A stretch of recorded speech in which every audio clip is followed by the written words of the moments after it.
Hey there, this is Drew Page. Welcome to the Drew Page channel. In this video, I am going to reveal the truth about Cardone Capital and Grant Cardone.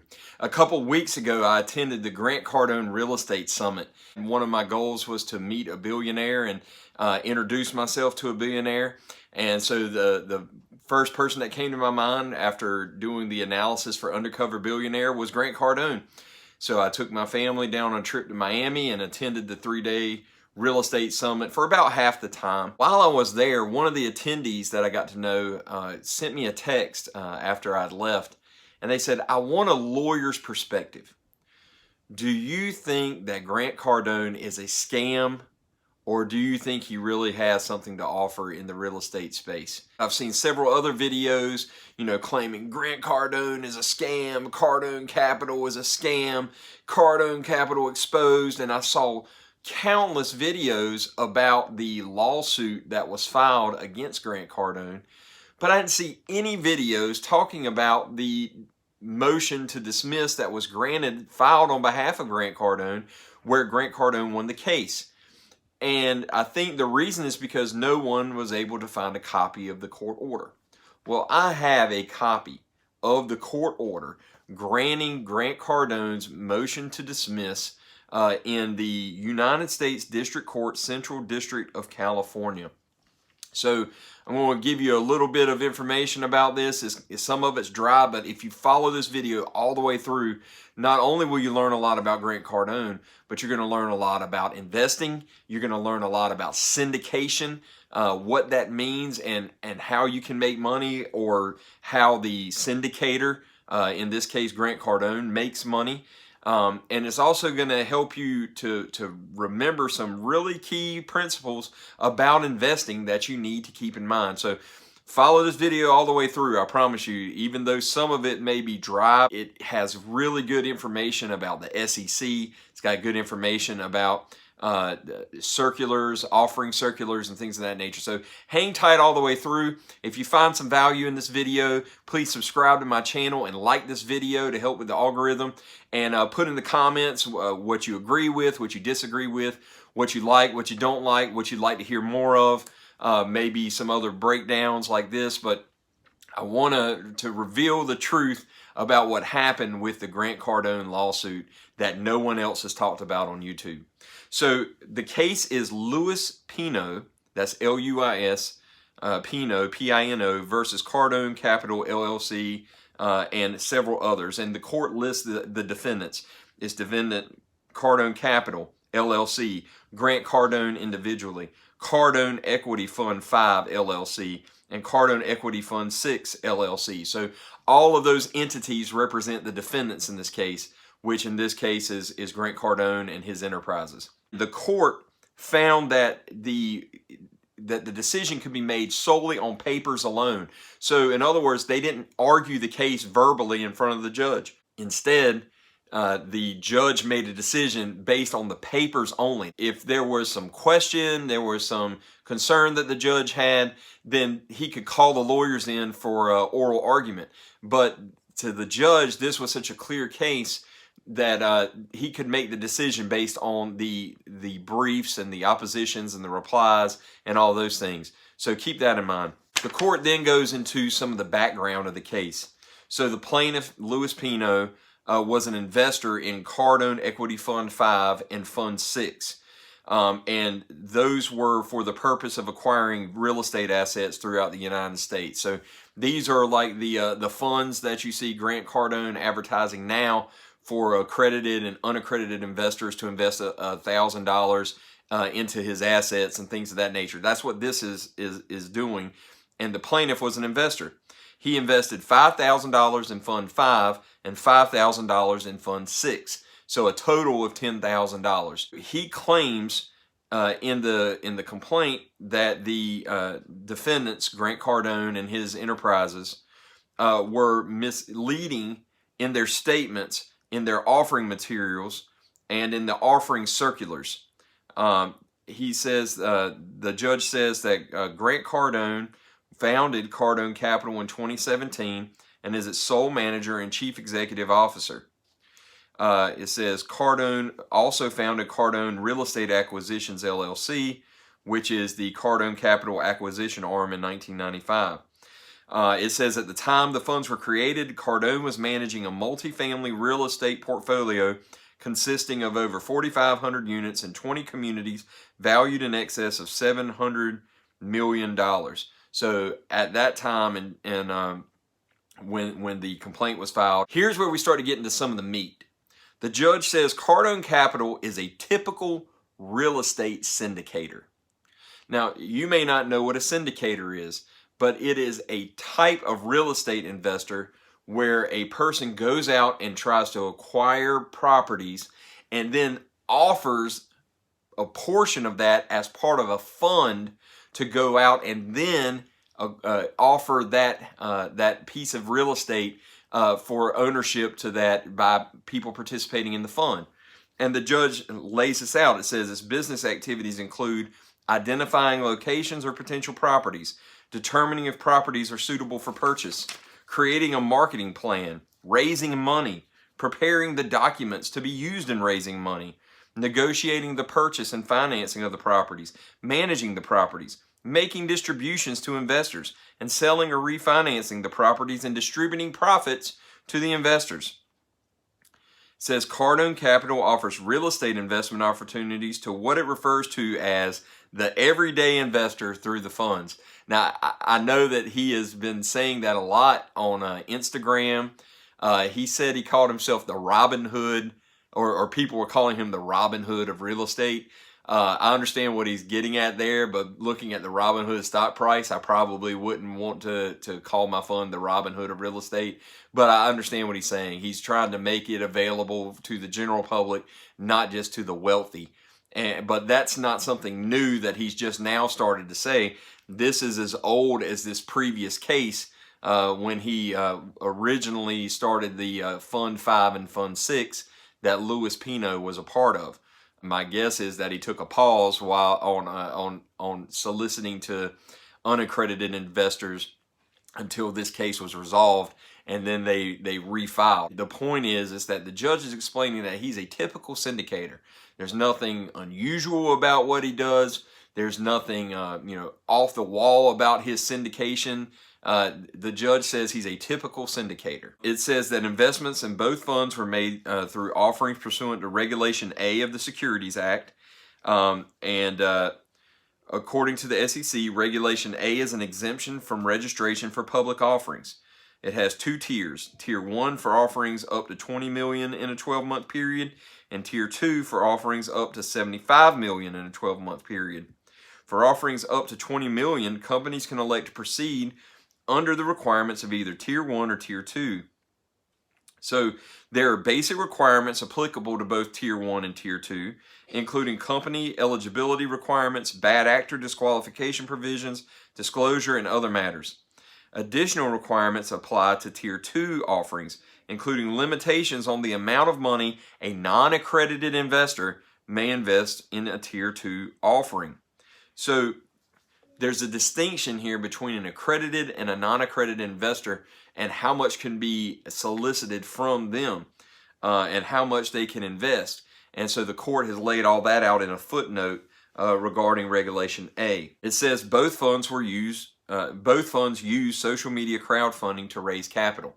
So essentially the same way that he's raising money for the Broward property, the Fort Lauderdale property, that he's doing now on Instagram and YouTube and Twitter and Facebook.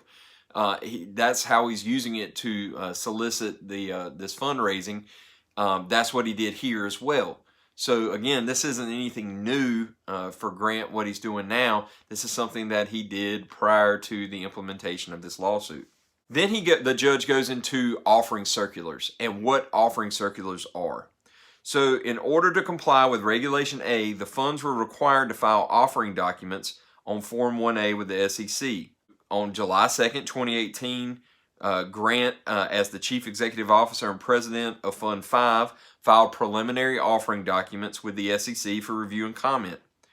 On July 30, 2018, the SEC sent a letter to Cardone with comments, and suggestions on how to fix these things. I'm not really suggestions. When the SEC makes comments, they're really more you need to do it. And requesting for additional information to the documents. And on August 1, 2018, Grant responded to the SEC's letters. The offering documents for Fund 5 were revised and finalized on December 11, 2018. So the offering circular, all the actual paperwork that goes to potential investors for them to review prior to becoming an investor, was given to the SEC, and it was approved by the SEC. So even the changes that were made were approved by the SEC. So Grant did what he was supposed to do with the SEC. And then it says the offering documents for Fund 6 were finalized on September 26, 2019. So again, for both funds, he's got SEC approval on the offering circulars. Then goes on to say the offering circulars disclosed to potential investors that Cardone Capital had very broad powers as the manager of the funds. The offering circulars clearly stated that the funds would, quote, invest in any opportunity our manager sees fit within the confines of the marketplace, and economy, so long as those investments are real estate related and within the investment objectives of the fund. And then it goes on to say, Cardone Capital LLC, our manager, will make all decisions relating to the business, operations, and strategy without input by the members. So in other words, the offering documents that were approved by the SEC gives Grant Cardone all the power to determine how he wants to use the fund, what he wants to invest in the fund, what kind of debt he wants to put on the fund, whatever way he wants to use the fund, as long as it is a legal and it's not fraudulent, he can do it. He has extraordinarily broad powers, and he can do that without any approval. There's no vote by the members. It's all his show. He gets to decide everything. And again, that's typical of a syndicator. That's not anything illegal. It's not anything improper. The offering circulars also stated that the timing and amount of distributions are the sole discretion of our manager, who will consider our financial performance, any debt service obligations, debt covenants, capital expenditures. We cannot assure you that we will generate sufficient cash in order to pay distributions. He says in the offering circulars that the SEC approved that he cannot guarantee a distribution. But the offering circular, and this is what's important, says that it's up to the manager in his sole discretion to whether there is a distribution, and if there is, how much that distribution will be. It is solely in his discretion. The offering circulars also disclosed that investments in the funds involved a certain amount of risk. It says acquisition of properties entails risk that investments will fail to perform in accordance with expectations. In undertaking these acquisitions, we will incur certain risks, including the expenditure of funds on and the devotion of management's time to transactions that may not come to fruition. And then it talks about additional risks such as not being able to get the anticipated sales price, rents, occupancy levels, and that estimated operating expenses and costs of improvements may prove inaccurate. So all of this is included in the paperwork, in the fine print. The offering circulars disclose that there is a significant risk that investors would not realize an attractive return on their investment. There is no assurance that our real estate investments will appreciate in value or will ever be sold at a profit. The marketability and value of the properties would depend upon many factors beyond the control of our management. There is no assurance that there will be a ready market for the properties. The real estate market is affected by many factors. These factors and any others would impede our ability to respond to adverse changes in the performance of our properties, could significantly harm our financial condition and operating results. So all of that said, there's no guarantee on distribution. There's no guarantee on appreciation on the property. All the decisions are made by the manager, and once your money's in, you have no input on any of these things. And that's what's in the circulars. Now, some people say, well, the problem is that Grant Cardone has conflicts because he's this is all for him. He's making decisions that are in his best interest. And if someone were to keep that a secret, then sure, they would certainly be a scam. But here's what the offering circular says. There are conflicts of interest between us, our manager, and its affiliates, because the funds expect that a third party related to the manager, Cardone Real Estate Acquisitions LLC, will provide asset management and other services to our manager and the funds. The offering circulars also disclosed that the interest of the manager, our principals, and their other affiliates may conflict with your interests. So they admit that in their offering circular. They say that your interest and mine may not be the same. They disclose that there are conflicts of interest potentially between the members and the manager and his companies and affiliates and so forth. So all of this is disclosed in the fine print, in the writing. So Grant has not hidden that. He's put that in the documents. It says both funds filed as exhibits to the offering circulars form subscription agreements used by investors to purchase Class A shares in the funds. So upon becoming an investor, of course, they had to sign an agreement subscribing to the fund as a member. And it says the describer represents that, except as expressly set forth in the offering documents, no representations or warranties have been made to the subscriber by the issuer, which would be Grant Cardone and his affiliates, or by any agent, sub-agent, officer, employee, or affiliate of the issuer. And in entering into this transaction, the subscriber is not relying on any information other than that contained in the offering documents and the results of independent investigation by the subscriber. This is the information that was put into evidence through the paperwork, through the exhibits and attachments and documents and things that the court was able to consider in considering the offering documents and the subscription agreement that was presented to all investors, including the plaintiff, Louis Pino. Louis Pino makes 3 claims against Grant Cardone. The first, Pino alleges that the defendant, Grant Cardone, and his affiliates promised a 15% internal rate of return to investors in the funds. Plaintiff alleges that in an April 22nd, 2019 YouTube video, Cardone said, this is what's going to happen with this guy, okay?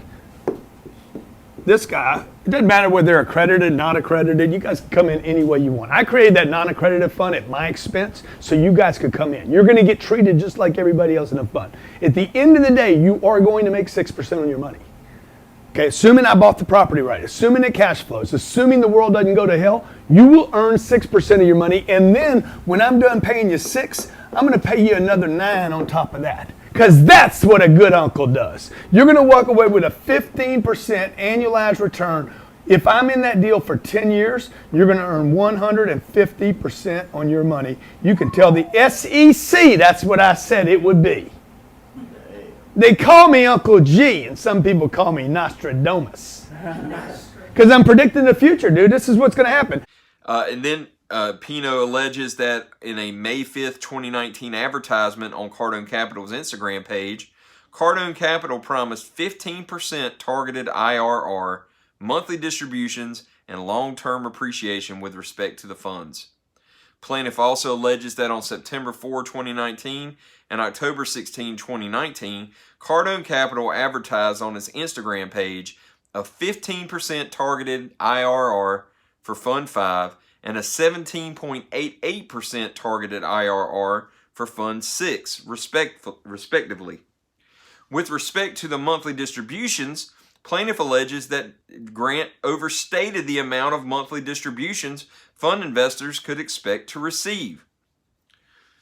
Plaintiff alleges on February 5th, 2019, Cardone on his personal Instagram page asked, "Want to double your money?" and indicated that an investor would receive $480,000 in cash flow over 6 years on an investment of $1 million.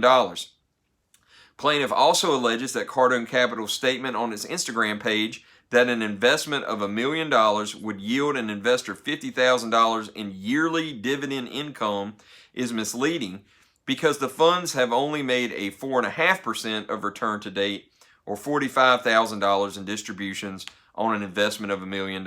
Plaintiff also alleges that Cardone Capital stated on its Instagram page, one question you might want to ask is, who is responsible for the debt? And you've heard Grant say that the debt's on me, the debt's on me, and that's what he said back here in this fund as well. He said, the answer is Grant. Plaintiff alleges that this statement is misleading because investor funds were used to pay the debt service on properties acquired by the funds. Plaintiff also alleges that statements made in the offering circulars regarding how properties would be acquired and financed were misleading. Cardone Capital, as manager of the funds, received an acquisition fee equal to 1% of the purchase price, and thus there was a strong incentive to purchase properties with a higher purchase price. And you've heard Grant say, don't worry about the price, because if we can raise the rent, we'll be able to elevate the price more. Lewis is saying that's misleading. The real reason he doesn't mind paying a higher price is because he gets a 1% fee on each of these acquisitions. Fund 5 acquired one property, 10X Living at Del Rey, for $93,875,000, which was $20 million over market value, according to the real property tax assessor records from 2019. Plaintiff alleges that a statement is misleading because instead of obtaining loans to finance the acquisition from third parties, Cardone personally, through entities he owns and controls, purchased the properties from third parties before selling them to the funds. According to plaintiff, Cardone admitted in an April 21, 2020 interview his practice of buying properties personally and then selling them to investors. I buy the deal. In the past, at least, up until this moment, right now, our current fund, I buy the deal with my money before I offer it to the public. Finally, plaintiff alleges that defendants failed to disclose to investors that Cardone charged interest on the money he used to purchase the target properties until it was finally disclosed in Fund 5's April 21, 2020 SEC Form 1K and Fund 6's April 21, 2020 SEC Form 1K. It disclosed that for each loan made by Cardone, the funds pay a 6% interest rate, and that each loan is unsecured and is payable on demand.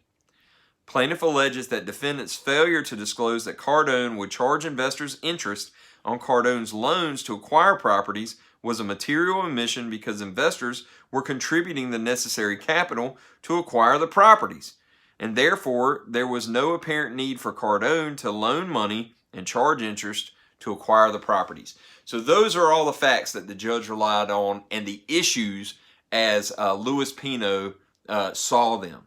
So you see with this syndication that the syndicator raises funds through social media, tries to raise it up and then purchase a property. And it may be one where the property's already been purchased by the syndicator and he's essentially raising money to allow investors to own a piece of it after he's already bought it, and then puts a loan on it at interest and charges a 1% acquisition fee for doing all the work. Now again, is that illegal? Well, I don't think so, but let's see what the court has to say about these things. As far as the motion to dismiss itself, it's important to understand some of the legal standards, and the judge goes into these. I'm going to hit these briefly, but it will help you understand why Grant Cardone is victorious in this lawsuit. So they filed a motion to dismiss under Rule 12b-6. And a Rule 12b-6 dismissal is proper only where there is either a lack of a cognizable legal theory or the absence of sufficient facts alleged under a cognizable legal theory. So either there is no law that supports an argument, or the plaintiff hasn't put sufficient facts to support a legal theory by which he can have relief granted to him.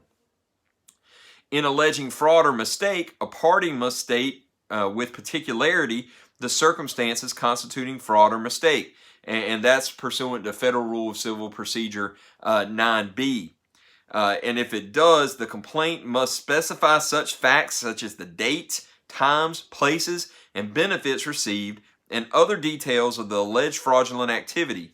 A pleader must identify the individual who made the alleged representation and the content of the alleged representation. In deciding a motion to dismiss, a court must accept as true the allegations of the complaint and must construe those allegations in the light most favorable to the non-moving party. So in other words, the court has to accept as true Louis Pino's complaint and his allegations in order for him to grant a motion to dismiss under Rule 12b-6.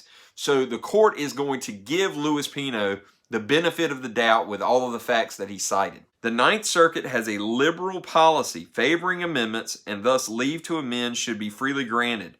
However, a court does not need to grant leave to amend in cases where the court determines that permitting a plaintiff to amend would be an exercise in futility. In other words, let's say that Louis Pino didn't state sufficient facts, but the court believes that if they made some adjustments to the complaint, they may allow him an opportunity to amend the complaint to include sufficient facts or some other cognizable legal theory.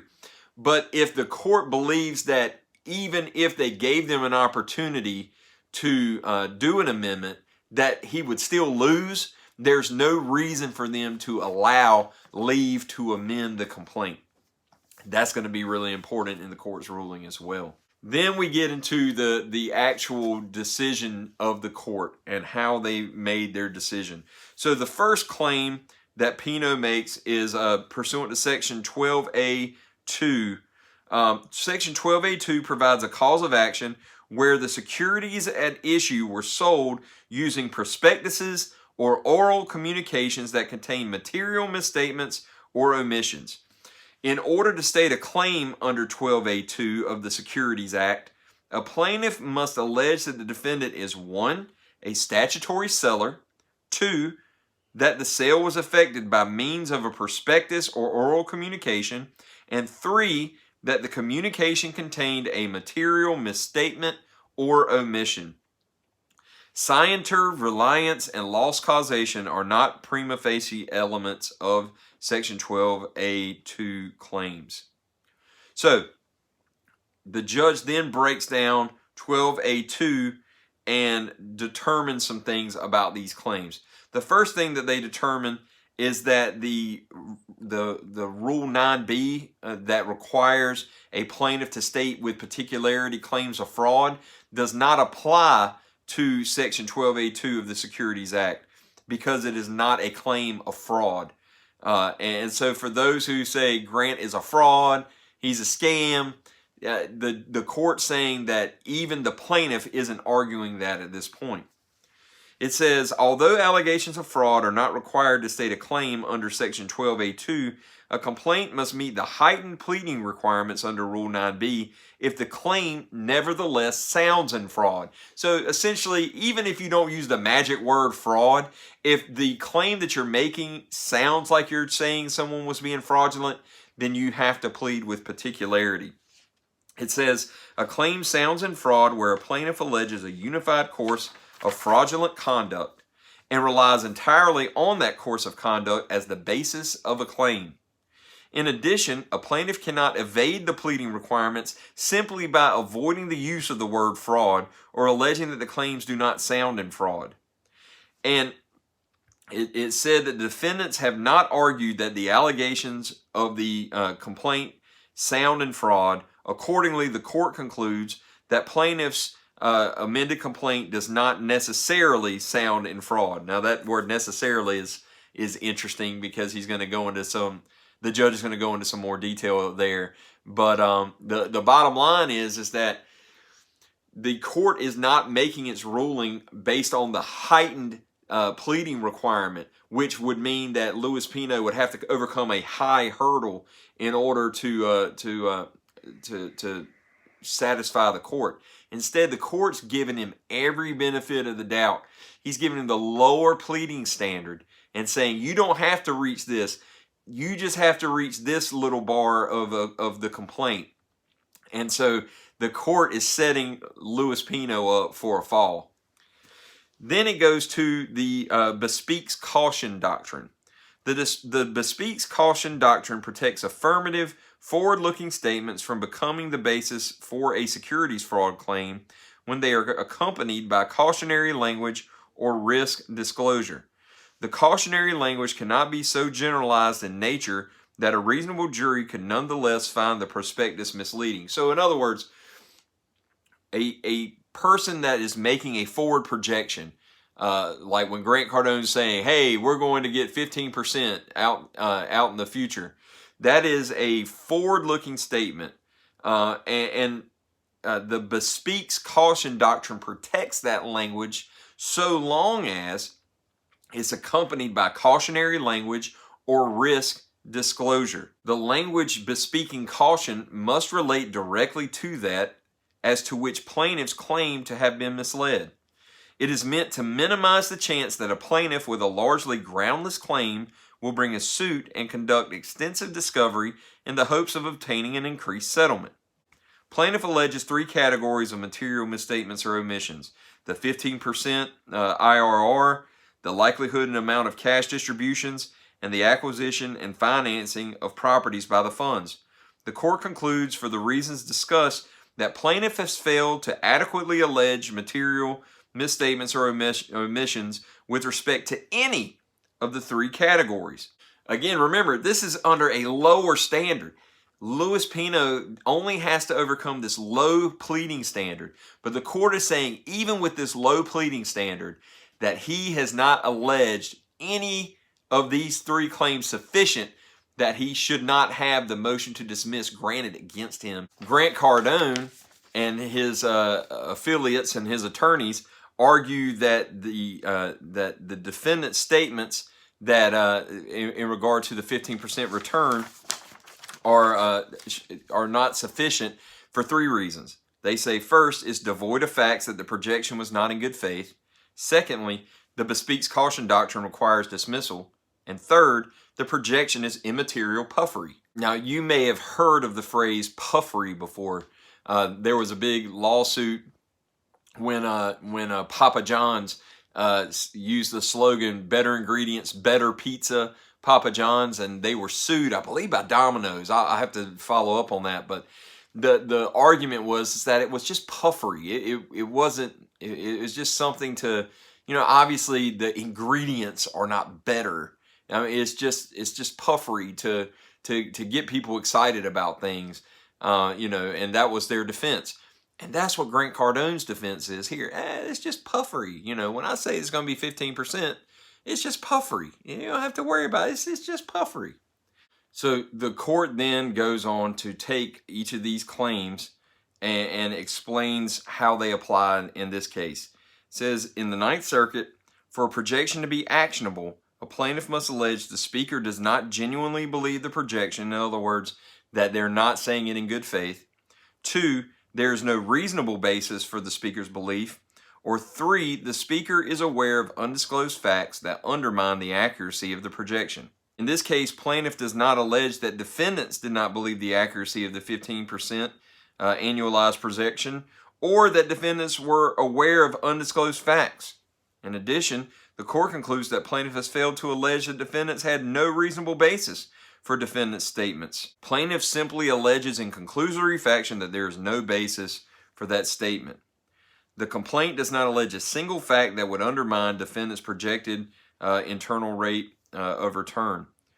Although Fund 5 had only limited operations at the time of the SEC's letter, the court found Cardone had over 30 years of experience investing in income-producing multifamily real estate properties and syndicating real estate investments. It says that plaintiff failed to adequately allege defendants did not have a reasonable basis to project a 15% IRR over 10 years in light of Cardone's extensive prior experience investing in real estate and managing a multi-million-dollar portfolio.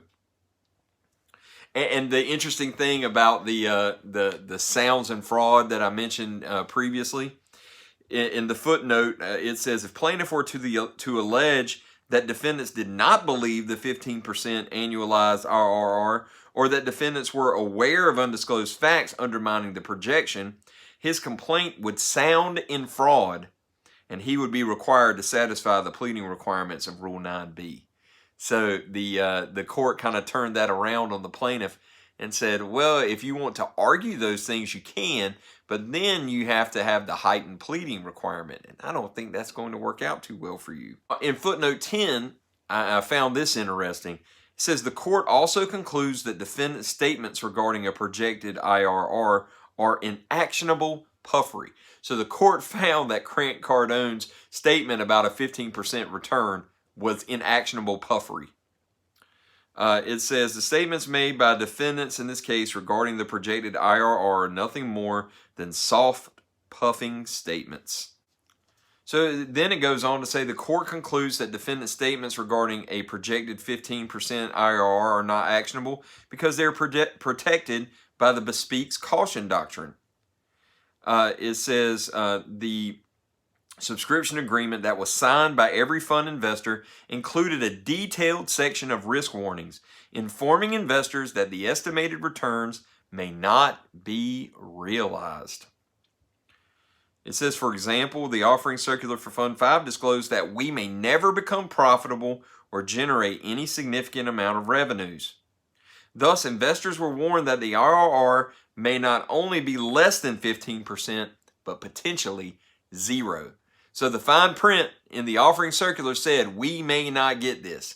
The fact that Grant said what he said on this YouTube video was just a forward-looking puffery statement, but the offering documents with the cautionary risk language said that you may get nothing. The offering circulars also warned of several risks that could negatively impact the fund's return: potential management changes, blind pool offerings, changes in the market, lack of diversification, and competition from third parties. Pino expressly agreed in his subscription agreement that the subscriber acknowledges that any estimates or forward-looking statements or projections were prepared by the management of the issuer in good faith. So Pino, in the fine print, said that he agreed that Cardone and his enterprises were acting in good faith. So that's what he agreed to. It says that any forward-looking statements cannot be guaranteed by the issuer. Plaintiff also acknowledged receipt of the offering circular, all supplements, and all other documents. Plaintiff contends, however, which means that he argues that the bespeaks caution doctrine does not apply because the cautionary language did not appear in the same document as the alleged misstatements. But the court noted there is no such requirement. So the fact that they are in the offering circular that the SEC approved and they're not included in the video that Grant Cardone did, it doesn't matter. It doesn't matter. See, this goes back to the age-old, you've got to read before you sign. You have to read before you sign. You got to read the fine print.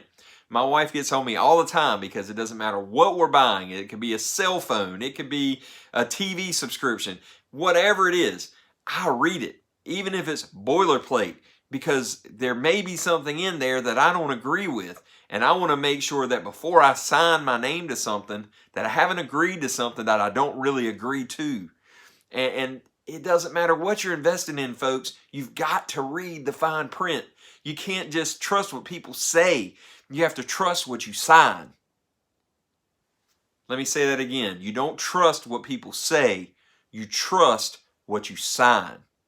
So make sure that you read before you sign, and that's where the mistake was made here. And to that point, Pino then argues that the bespeaks caution doctrine does not apply because the cautionary language contained in the offering circulars was only boilerplate and did not address defendant statements regarding the IRR.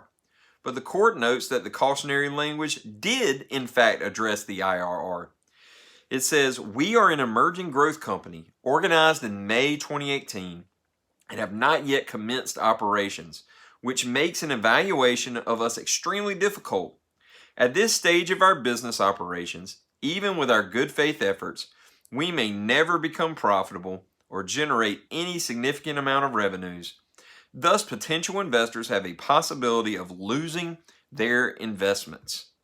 There is nothing at this time other than the track record of our manager on which to base an assumption that our operations will prove to be successful. So it mentions it right there, and the court notes that. The court concluded, therefore, that the defendant's statements regarding the projected IRR are forward-looking, and the offering circulars contain more than sufficient cautionary language under the law to invoke the protections of the bespeaks caution doctrine. So then the court moves to cash distributions, where plaintiff alleges that they were promised they would receive significant guaranteed monthly distributions. Once again, the defendants argue that they are protected by the bespeaks caution doctrine, and that the complaint fails to allege that defendants had no reasonable basis for the distribution projections. Plaintiff again argues in the offering circulars that it's boilerplate and its risk warnings are too vague. So you hear this all the time. Oh, I didn't know what I was signing. You've got to know what you're signing. The court notes in the offering circulars that it was not vague and specifically addressed distributions. Currently, our strategy includes paying a monthly distribution to investors under this offering that would result in positive annualized return on investment, net of expenses, of which there is no guarantee. In the event of downturns in our operating results, unanticipated capital improvements to our properties, or other factors, we may be unable or may decide not to pay distributions to our members. The timing and amount of distributions are the sole discretion of our manager. So the offering circulars clearly state that they can refuse to give a distribution, and if they do give one, they get to determine what the amount of it is. He goes on to quote another circular that says, or part of the circular that says, we have broad authority to incur debt, and high debt levels could hinder our ability to make distributions and decrease the value of our investors' investments. So the court concludes that the defendant's statements, which would be Cardone, regarding projected distributions are forward-looking and are protected by the bespeaks caution doctrine. The court noted in footnote 11 here that the supplement to the offering circular for Fund 5 disclosed that current distributions were being made at an annual rate of 4.5%. So that's exactly what Cardone had given at that point. But it says in 2020, the plaintiff received distributions of 4.9%, more than promised in the supplement to the offering circular. So if the plaintiff had read the offering circular that he had signed, he would note that he was actually getting more than what he had signed for. Now, maybe not more than what was said on a YouTube video, but 4.9% was above what he was promised in the document that he signed. The court also concludes that the plaintiff has failed to allege that defendants lacked a reasonable basis for statements regarding a projected annual distribution of 8%. It was reasonable in light of the 12.3% paid to investors in year 2 of Equity Fund 1 and the 11.4% paid to investors in year 2 of Equity Fund 2. Plaintiff also argues that defendant's statements that the funds would make monthly distributions was misleading because defendants suspended distribution for 2 months, April and May of 2020, quote, out of an abundance of caution at the beginning of the COVID-19 pandemic. And I remember that. I remember him coming out on a video. He laid off a ton of people at his office. He let them go, shut down a whole division. And he said that he was going to stop distributions out of an abundance of caution because he didn't know what the future was going to look like with COVID. And I remember him doing that. But the court notes that the offering circulars clearly disclose that the timing and amount of distributions are the sole discretion of our manager. Moreover, the distributions were resumed in June 2020, so they missed 2 months. And the court notes that the plaintiff's June 2020 distribution was approximately 3 times the regular monthly distribution to compensate for the lack of distributions in April and May. So the court notes that he was given back the money that was missing in May and June. or at least approximately. So that claim was dismissed. Then the court goes on to the issue of acquisition and financing of properties. The plaintiff alleged that the fund's acquisition and financing of properties was a misrepresentation because the investors were not informed that they would be responsible for the debt, that they weren't informed that the properties would be purchased above market prices, failed to disclose that the 10X Living at Delray had already been acquired by Cardone, and defendants did not disclose that Cardone was charging investors interest on money. So the court hits each of these four first. So the first one he hits is about the responsibility for the debt. Plaintiff noted that Cardone Capital's post said that Cardone was responsible for the debt. However, the surrounding context of the post makes it clear that it does not refer to debt service payments. The offering circulars for the funds make clear that Cardone would be a joint owner of the funds and thus would be jointly responsible for the debt. Now I have to say, that's really if I have a disagreement with the judge on this case, it's with that statement. Because when he says that I'm having the debt, he's not saying I'm having the debt with you. He's saying I'm having the debt. So if I have a disagreement, and it may not make any difference, but in the videos and things when he says Grant's got the debt, maybe he's got the debt in the sense that he's the loaner of the money to the fund and he's getting paid 6% from the fund. Maybe that's what he means. But if he means that he's signing on to be responsible for the debt, the court missed that in some way, because again, the court says that he's essentially arguing that Cardone is a joint owner of the funds and thus would be jointly responsible, as stated in the post. It says nothing about Cardone paying all the interest payments. I understand that, but that's not how it comes across in the video. So I understand Pino's argument here. Again, the offering circular is really what matters. But I can understand the confusion. I don't understand what the judge is trying to get at here. But maybe there's some better explanation of that somewhere. One of the most ridiculous things that Pino argues is that the post that Grant says that these buildings are assets because they have debt is misleading. Because loans were used to acquire the properties, they should be considered liabilities, not assets. Most successful real estate properties have debt on them and they're still assets. So the fact that they have debt on them does not make them liabilities. The debt is a liability unless you're the owner of the debt, in which case it's an asset. But the property is still an asset even if it has debt on it. So I don't understand that argument. And then plaintiff alleges that a social media post comparing investments in stocks with investments in real estate misled fund investors to believe that they would have no debt obligations. But again, the offering circulars explained and clearly expressed that there were risks because of debt. And Fund 5 offering circular warned that we will require additional financing, such as bank loans, outside of this offering in order for the operations to be successful.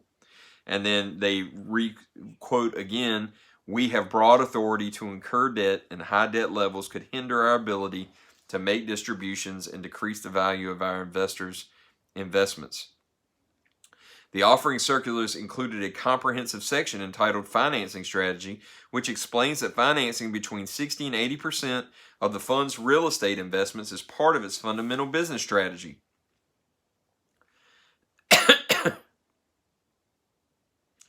The court therefore concludes that the nearly identical facts that plaintiff alleges were misstated or omitted were, in reality, disclosed repeatedly and in great detail to investors.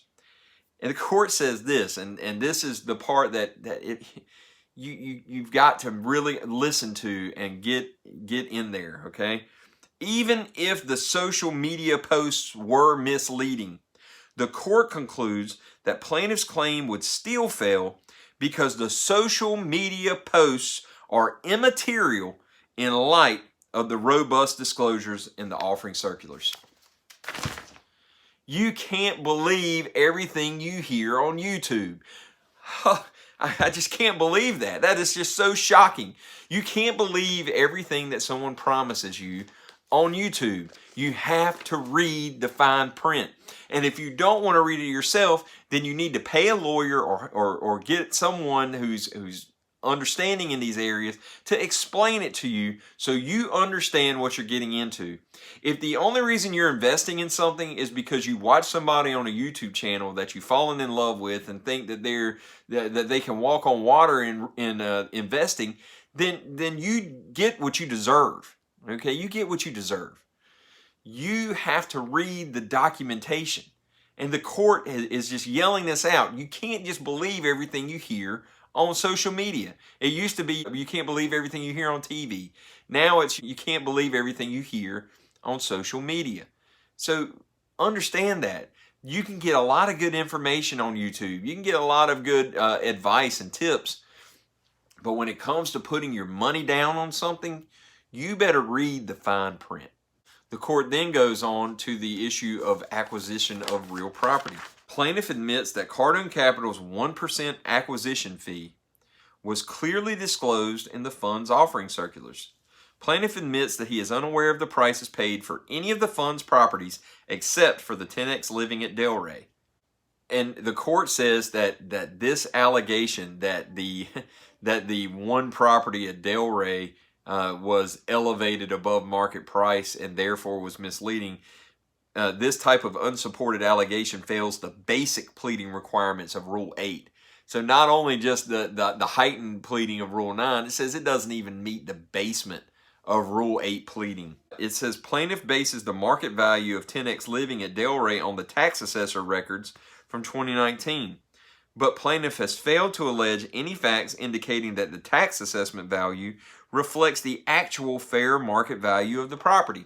So if the parties don't agree that the tax assessment was the market value at the time, then you have to have expert witnesses to testify. You have to have real estate assessors, realtors, or someone who has some knowledge beyond the ordinary average person in the field. And so Pino would have needed to call an expert witness to prove what the market value was at the time that it was acquired. The fact that you just throw a real estate tax assessment, that's not sufficient evidence. And I've seen this in divorce cases. I've seen this in estate cases where people just try to submit a tax assessment. I have people when they're trying to negotiate rental property purchases and things. Well, it was only worth this much in the tax assessment. Well, that doesn't matter. That doesn't prove what the market value was in and of itself. Now, it can if both parties agree, because both parties don't want to go through the cost of hiring an expert. But if the parties don't agree, the tax assessment is hearsay, and and to the extent that it is admitted, it's going to be given its weight as the court gave it here, and really it's not weighted very much. Additionally, the court notes that defendants never promised the investors that the funds would acquire every single property at below market value, only that it was their general strategy and intent. So the fact that the circular never made a promise that they would acquire below market properties, they can go out and buy things above market value, and he can get his 1% fee. It's disclosed, folks. It's in the fine print. So again, it's in there. You just have to read it. Now, the next thing that the court deals with is Pino's claim that it was misleading that Cardone had actually already acquired Delray and then offered the property to the fund.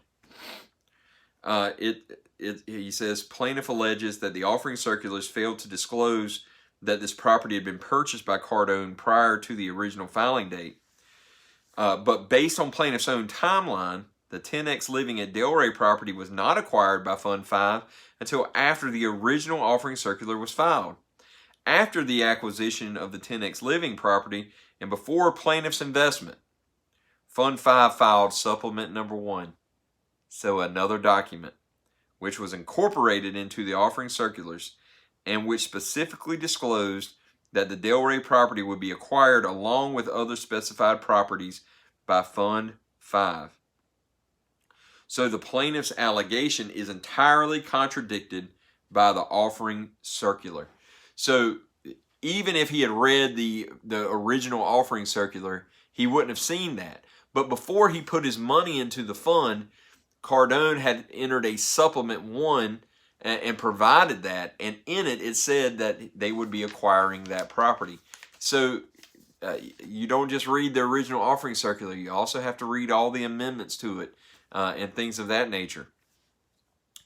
It says Cardone and the other defendants specifically disclosed that management may pre-fund a property and that funds from the offering might be used to replace the pre-funding. Defendants disclosed that the funds were blind pool offerings.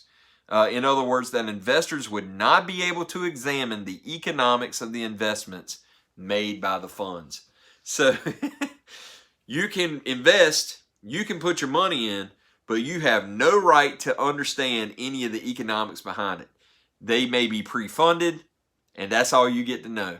So you're not entitled to the documents. You're not entitled to understand, how all of this was done. And that's what he says. They are blind pool offerings. And then that's why it was important that Cardone included that the interest of the manager, our principals, and their other affiliates may conflict with your interests. So all of these things that he's complaining about were in the offering circular. They were explained in the documents. And instead of reading the documents, he believed something that was said on YouTube or took as a guarantee something that he saw on YouTube. The issue of the interest paid to Grant for holding the loans. Plaintiff alleges defendants did not disclose that Cardone charged interest on the loans he made to the funds in order to acquire properties. However, defendants did disclose to investors that the funds could enter into related party transactions with Cardone, that such transactions were not arm's length, and that this presented an inherent potential for conflicts of interest. So the offering circulars included all that as well, that Cardone could charge interest, or they could get interest from any of Cardone's enterprises or affiliates or businesses. And they said, hey, this is a conflict. It's a conflict of interest, and it may conflict with yours. Defendants disclosed that the funds may engage the manager, which is Grant Cardone or Cardone Capital, or affiliates of the manager to perform services at prevailing market rates. Plaintiff does not allege that the interest on loans from Cardone exceeded prevailing market rates or were otherwise improper. In fact, the evidence was that the interest rate was 6%, which is a market rate. Now, maybe a little higher now, but at the time, that may not have been that bad of an interest rate. And so since it was a market rate and there wasn't any evidence to indicate that it wasn't at market rate, it was not a material misstatement. So the first claim under Section 12A2 for all of those reasons is dismissed. The other issue is that defendants argue that plaintiff cannot state a Section 12A2 claim because they're not sellers within the meaning of 12A2. Under Section 12A2 of the Securities Act, it establishes liability for persons who offer or sell securities by means of communications that include untrue or misleading statements or omissions. In order for them to be liable, they would need to pass title to the securities to the plaintiff or solicit the purchase motivated in part by his own financial interests. Now, Pino agrees that title was not passed to him as part of this transaction. And so mainly they are arguing that this was a solicitation. To solicit a purchase, a defendant must do more than merely assist in a solicitation or publicly recommend a security. In other words, it's got to be more than just a recommendation for it to be a solicitation. A defendant must actively and directly solicit the plaintiff's investment. The defendant does not qualify as a seller under this prong when making a public presentation describing and recommending an investment. So when a person is, I guess at the Ruth's Chris dinners and steakhouses or whatever, and they're making a pitch to the public, and they're not soliciting individual investments, that doesn't qualify, at least under this law, when they're making a public presentation describing and recommending an investment. The court says in this case, Pino alleges that Cardone and Cardone Capital made statements on social media highlighting the benefits of the investment. Plaintiff does not allege that Cardone or Cardone Capital was directly and actively involved in soliciting his investment, or that plaintiff relied on such a solicitation when investing. Neither Cardone nor Cardone Capital can be held liable as a seller under the second prong, absent any allegations of direct contact of any kind. So the plaintiff's first claim for relief for violation of Section 12A2 is dismissed as to Cardone and Cardone Capital on the grounds that they are not sellers as well. Now, the second claim that the plaintiffs made was under Section 15 of the Securities Act. In order to make a claim there, the plaintiff must show that there is a primary violation of the Securities Act and the defendant directly or indirectly controlled the person or entity liable for the primary violation. In this case, plaintiff failed to provide a primary violation of the Securities Act, and plaintiff failed to allege a controlled person liability claim against Cardone and Cardone Capital. In this case, because plaintiff failed to allege a primary violation of the Securities Act, the plaintiff failed to allege a controlled person liability claim against Cardone and Cardone Capital. So the plaintiff's second claim for relief for violation of Section 15 of the Securities Act is dismissed. So all the claims that were made by Pino are dismissed. Grant Cardone's motion to dismiss was granted as to all claims. And then the court notes that it's dismissed without leave to amend and is dismissed with prejudice. So in other words, Pino cannot amend his complaint. He can't make any changes to it. He can't fix it. And it's a final judgment because it's dismissed with prejudice. Now, I will note that Pino has noted an appeal, and all of the briefs have been filed. I have not printed all of those because I anticipate that most of the arguments are the same that have been made before the district court here. When a court makes a decision of law such as this, ordinarily the standard of review is de novo, which is essentially a do-over. So the Ninth Circuit Court of Appeals is not bound by the decision of the judge.